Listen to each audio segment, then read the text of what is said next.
Good afternoon friends. हम nutrition के और हेल्थ से रिलेटेड इम्पॉर्टेंट जो क्वेश्चंस हैं जो आपके एग्ज़ाम में आने के पूरे चांसेस हैं, महिला सुपरवाइज़र 2025 का जो एग्ज़ाम है उस उनको यहाँ डिस्कस करेंगे। थोड़ा स्पीड में करेंगे क्योंकि अब एक्सप्लेनेशन का टाइम नहीं है, आपका एग्ज़ाम ही है 7 जुलाई से। तो आज हम सुपर फास्ट अपना रिवीजन स्टार्ट करते हैं। यहाँ पे पार्ट 2 गलत लिखा है, इससे पहले हम ये काफ़ी डिस्कस कर चुके हैं इस टॉपिक के क्वेश्चंस। चलिए, फर्स्ट क्वेश्चन है कि कुपोषण की स्क्रीनिंग की विधियाँ क्या है। कुपोषण की स्क्रीनिंग की विधियाँ क्या होती हैं? लंबाई और वजन होता है, मध्य भुजा परिधि होती है, नैदानिक और प्रयोगशाला परीक्षण होता है, या उपरोक्त सभी होता है। बताएं, कुपोषण जो है उसको कैसे जांचा जाता है? तो लंबाई और वजन से भी नापते हैं, मध्य एवं भुजा परिधि भी, भुजा की परिधि क्या है ये भी देख करके नापते हैं, नैदानिक और प्रयोगशाला परीक्षण डायग्नोस्टिक भी किया जाता है। तो यानी कि आंसर क्या हो जाएगा यहाँ पर? आपका आंसर हो जाएगा डी। आंसर क्या हो जाएगा आपका? डी। ठीक है, आगे बढ़ेंगे।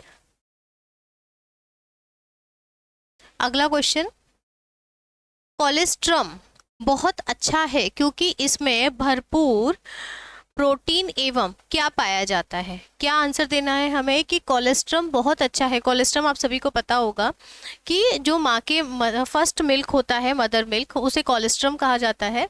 तो इसमें क्या पाया जाता है? प्रोटीन के साथ कार्बोहाइड्रेट्स, खनिज लवण, विटामिन या प्रतिरक्षा, क्या इम्यूनिटी बच्चे की बढ़ाने के गुण इसमें पाए जाते हैं। तो आंसर क्या हो जाएगा आपका? यहाँ पे आंसर क्या हो जाएगा?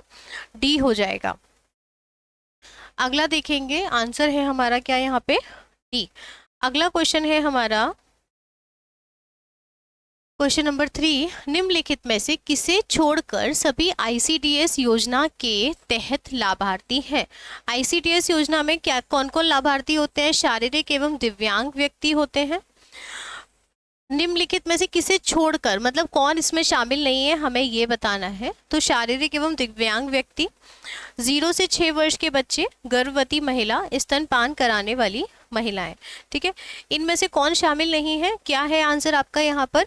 जो आपके आंसर हो जाएगा आपका यहाँ पर ए, शारीरिक एवं जो दिव्यांग बच्चे हैं आपके, ये आईसीडीएस योजना के लाभार्थी नहीं होते हैं। जबकि 0 से 6 वर्ग के जो बच्चे हैं ये भी लाभार्थी होते हैं, गर्भवती महिलाएं भी होती हैं और स्तनपान करा रही महिलाएं भी होती हैं। आप ऐसे याद रख सकते हो कि 0 से 6 वर्ष के जो बच्चे हैं उनसे रिलेटेड सभी लोग इसमें आ जाएंगे, क्योंकि गर्भवती महिला है तो वहाँ भी बच्चा के देखभाल आवश्यक है और स्तनपान कराने वाली माताओं के लिए भी आवश्यक है। तो ये ग्रुप इसमें शामिल है। अगला देखेंगे हम। थोड़ा स्पीड में मैं इसलिए लेके चल रही हूँ कि आपका रिवीजन हो जाए। अब बस रिवीजन की आप लोगों को नीड है, तो कुछ इंपॉर्टेंट क्वेश्चंस निकाल करके आपको रिवीजन के उद्देश्य से ये क्लास है। अगर कुछ डाउट्स आते हैं तो वो हम क्लियर कर लेंगे। एक आंगनवाड़ी कार्यकर्ता कुपोषण की स्थिति का आकलन कैसे करती है? कैसे करती है आंगनवाड़ी कार्यकर्ता? ऊंचाई के लिए वजन, उम्र के लिए ऊंचाई, उम्र के लिए वजन या मध्य भुजा परिधि। इनमें से आंगनवाड़ी कार्यकर्ता की यहाँ बात हो रही है। वैसे तो सभी तरीके मतलब जो है वजन, ऊंचाई प्रयोगशाला में ये सब होता है, लेकिन एक आंगनवाड़ी कार्यकर्ता के स्तर पर, क्योंकि ये किसी डायग्नोस्टिक सेंटर या पैथोलॉजी लैब में नहीं जाते हैं आपका टेस्ट कराने, तो ये सिर्फ जो है ऊंचाई के लिए वजन, उम्र के लिए ऊंचाई, उम्र के लिए वजन या मध्य भुजा, इनमें से क्या लेते हैं ये? तो ये उम्र के हिसाब से जो आपका वजन रहता है उसको देख करके कुपोषण की जांच करते हैं। अगला देखेंगे, सूक्ष्म पोषक तत्वों में क्या शामिल होते हैं। हमारे दो न्यूट्रिएंट्स होते हैं, एक होता है माइक्रो और दूसरा होता है मैक्रो, है ना। तो एक होता है दीर्घ पोषक तत्व और दूसरे होते हैं सूक्ष्म पोषक तत्व। तो हमें इनमें से बताना है कि खनिज और विटामिन आपके सूक्ष्म पोषक तत्व है, कार्बोहाइड्रेट और लिपिड, जल और प्रोटीन, विटामिन और कार्बोहाइड्रेट। तो क्या जो है आपके सूक्ष्म पोषक तत्व की कैटेगरी में यहाँ है। तो आपके मिनरल्स और विटामिन यानी कि आपके खनिज और विटामिन जो होते हैं फ्रेंड्स, ये सूक्ष्म पोषक तत्व की कैटेगरी में आते हैं। ऐसे पोषक तत्व जिनकी आवश्यकता हमें बहुत कम होती है उन्हें बोलते हैं सूक्ष्म पोषक तत्व। अगला क्वेश्चन है कि क्वासी योरकर नामक कुपोषण संबंधी विकार किसके कारण होता है? किसके कारण होता है आपका क्वासी-योरकर कुपोषण संबंधी विकार? विटामिन के कारण, कार्बोहाइड्रेट के कारण, कैल्शियम या प्रोटीन? किसके कारण होता है क्वासी-योरकर नामक कुपोषण संबंधी विकार? विटामिन, कार्बोहाइड्रेट, कैल्शियम या प्रोटीन? किसके कारण होता है? ये आपका फ्रेंड्स प्रोटीन के कारण होता है। प्रोटीन की कमी से आपका कौन सा रोग हो जाता है? क्वासी-योरकर। अगला क्वेश्चन है, स्कूल स्वास्थ्य कार्यक्रम के तहत पोषण सेवा का एक हिस्सा क्या है? क्या है? स्कूल में जो स्वास्थ्य कार्यक्रम चलते हैं उसमें पोषण का, स्कूल में मध्याह्न भोजन, माध्यमिक प्राथमिक चिकित्सा के लिए शिक्षक का प्रशिक्षण, व्यक्तिगत स्वच्छता या पर्यावरणीय स्वास्थ्य? क्या है? 1 मिनट। क्या होगा 7 का आंसर? स्कूल स्वास्थ्य कार्यक्रम के तहत पोषण सेवा, पोषण सेवा का क्या कौन सी इसमें सेवा शामिल रहती है स्कूल के स्तर पर? तो स्कूल में जो है, स्कूल में मध्याह्न भोजन जो कार्यक्रम चलता है ये बच्चों में पोषण के स्तर को सुधारने के उद्देश्य से चलाया गया है। तो ये आपका आ जाएगा प्राथमिक चिकित्सा कोई स्कूल में नहीं दी जाती है, व्यक्तिगत स्वच्छता से रिलेटेड ऐसा कुछ नहीं, पर्यावरणीय स्वास्थ्य ये भी नहीं। जबकि मध्याह्न भोजन योजना आप सभी ने पढ़ी है, ये स्कूल के स्तर पर पोषण से संबंधित है। अगला क्वेश्चन है हमारा क्वेश्चन नंबर 8। 5 वर्ष से कम उम्र के बच्चों के लिए पोषण का क्या महत्व है?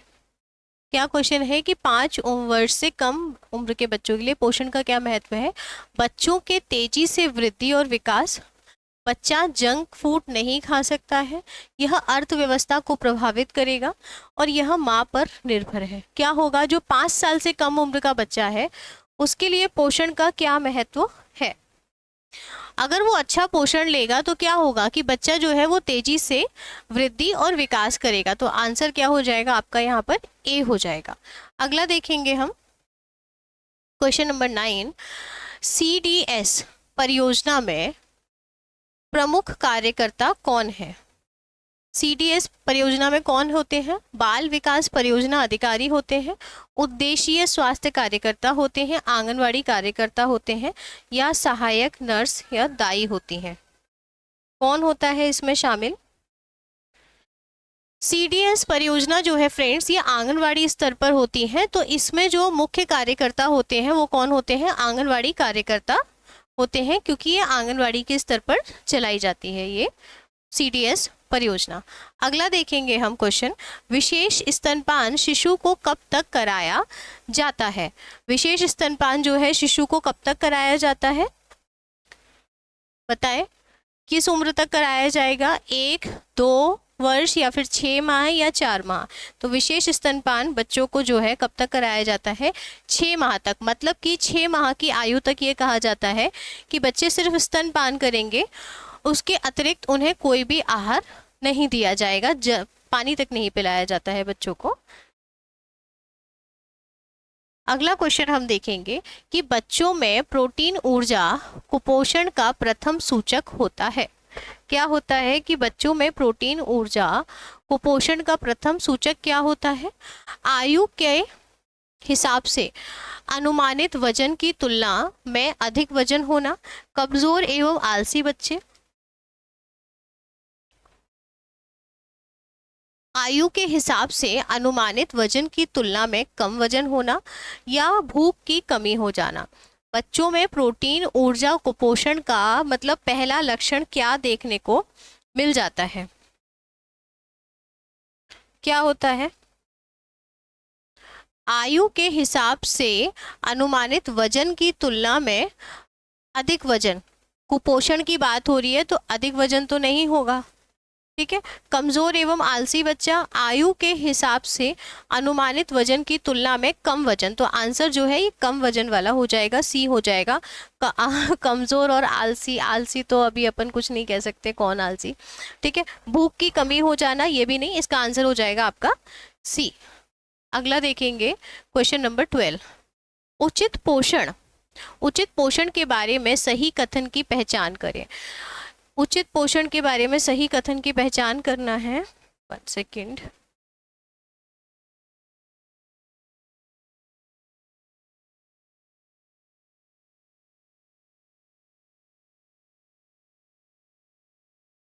हाँ, संतुलित आहार लेने का अर्थ है ऐसा भोजन जो किसी विशेष पोषक तत्व से भरपूर हो। फलों और सब्जियों को काटने के बाद उन्हें धोना चाहिए। यहाँ उचित पोषण के बारे में सही कथन पहचानना है, ठीक है। धोना, धोना जो है, चावल और दाल को कई बार नहीं धोना चाहिए। विटामिन सी युक्त खाद्य पदार्थ को कुछ देर के लिए पकाना चाहिए। क्या होगा इसका आंसर 12 का?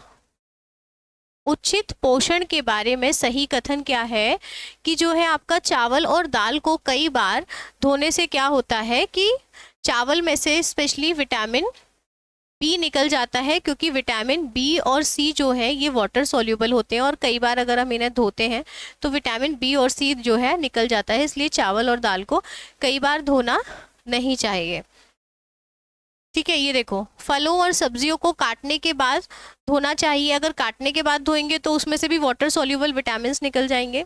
संतुलित आहार लेने का अर्थ है ऐसे भोजन को जो किसी विशेष पोषक तत्वों से भरपूर हो।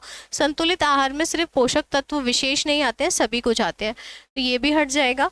विटामिन सी युक्त खाद्य पदार्थों को कुछ देर के लिए पकाना चाहिए, जबकि विटामिन सी पूरी तरह से नष्ट हो जाता है हीट से, तो ये भी गलत है।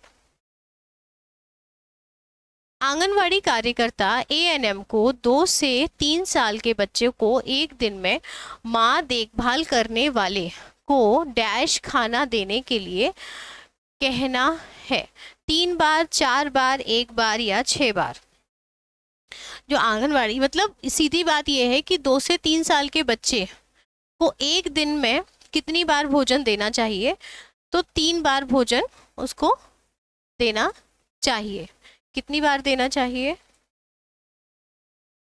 3 बार। क्या है यहाँ पर कि जो आपका आंगनवाड़ी कार्यकर्ता या एएनएम को 2 से 3 साल के बच्चों को एक दिन में जो है खाना देना चाहिए, तो कितनी बार देना चाहिए? दिन में 3 बार भोजन देना चाहिए। अगला देखेंगे हम, क्वेश्चन नंबर 14। निम्नलिखित में से कौन सी अत्यधिक प्रचलित पोषण समस्या है? मतलब पोषण से की सबसे ज्यादा आम समस्या क्या है? विटामिन ए की कमी, कुपोषण, मोटापा या उपरोक्त सभी? क्या आंसर होगा 14 का? विटामिन ए की कमी भी एक आम समस्या है, इसीलिए जो है हमारे यहाँ विटामिन ए की ड्रॉप बच्चों को पिलाई जाती है। कुपोषण भी है, मोटापा भी है, तो यहाँ आंसर क्या हो जाएगा? आपका आंसर हो जाएगा D, all of the above. आज का लास्ट क्वेश्चन, 15 क्वेश्चन। निम्नलिखित में से कौन सा खनिज हड्डियों और दांतों के निर्माण का कार्य करता है? आयोडीन, कैल्शियम, लोहा या सोडियम?